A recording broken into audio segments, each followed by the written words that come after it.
Quand tu jeûnes, tu ne montes pas spirituellement.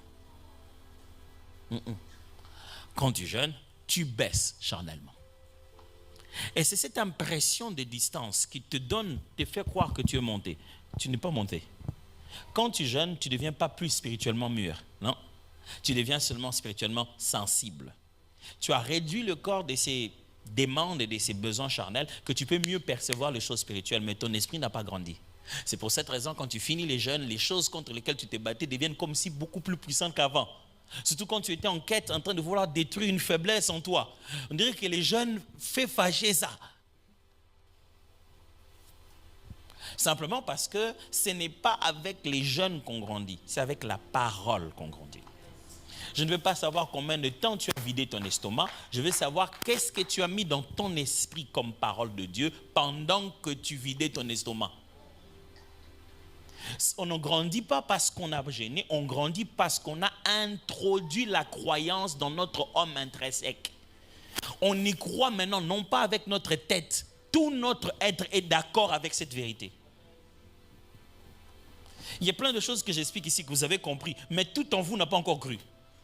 Il faudra aller chercher les racines de l'école primaire, là où votre enseignante vous avait dit 1 + 1, et puis enlever ça pendant que toute votre vie est basée sur ça, et replacer une nouvelle base. C'est loin ça. Est-ce que vous avez compris maintenant comment on fait pour commencer maintenant à s'approcher de Dieu? Il y a quelque chose dans ton esprit que tu ne peux pas percevoir de la parole de Dieu quand tu as encore ton corps en train de manger, en train de regarder la télé. Non. Ça demande, quand on jeûne, ce n'est pas seulement vider son estomac, mais c'est aussi concentrer son temps. On se focalise à la prière, on se dévoue à la prière. Pendant ce moment, tu es dévoué à la prière. C'est pour cette raison que les moments les plus forts de ta vie spirituelle, tu les as passés dans des retraites. Pourquoi? Tu étais parti pour recevoir. Déterminé, spirituellement ouvert, tu es parti pour recevoir. Tu es parti pour rencontrer Dieu. Même dans ta soif, tu es venu pour quelque chose. C'est ça qui te fait grandir. Maintenant, tu dois avoir une vie. C'est un muscle spirituel. C'est comme ça que Paul explique ça. Il dit exercice physique, peu de choses, exercice spirituel pour la piété. C'est un muscle spirituel. C'est-à-dire, il ne s'agit pas de jeûner il y a 14 ans. Non, c'est d'intégrer ça dans ton quotidien.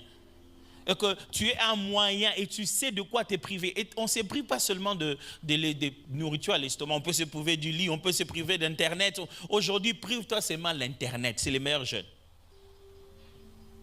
Mets-toi seulement en mode avion. Même pendant une journée.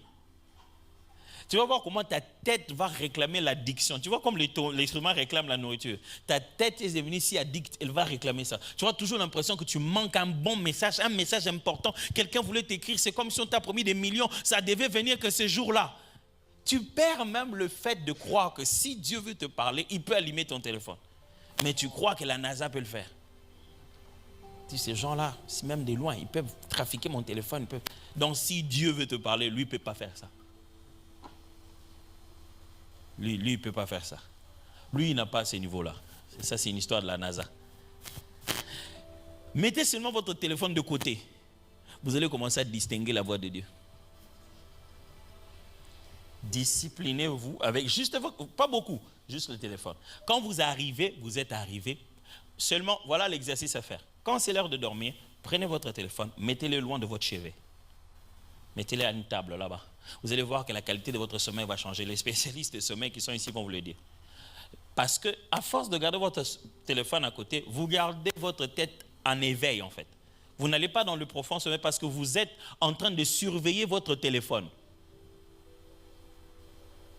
Petite notification, c'était qui? C'est personne. Tu sais qu'il n'y aura rien de grave, mais... Est-ce que quelqu'un a compris de quoi je parle? On ne jeûne pas pour chasser les démons, on jeûne pour mûrir dans son homme spirituel. Et quand tu jeûnes, c'est le meilleur moment de recevoir les paroles les plus puissantes de ton esprit. Quand tu jeûnes, amène la parole, amène la Bible. Parle ce qui est écrit. Introduis ça dans ton homme intérieur. C'est comme ça que tu es en train d'apprendre le langage divin. Et avec le temps, tu vas commencer à savoir où se trouve la différence.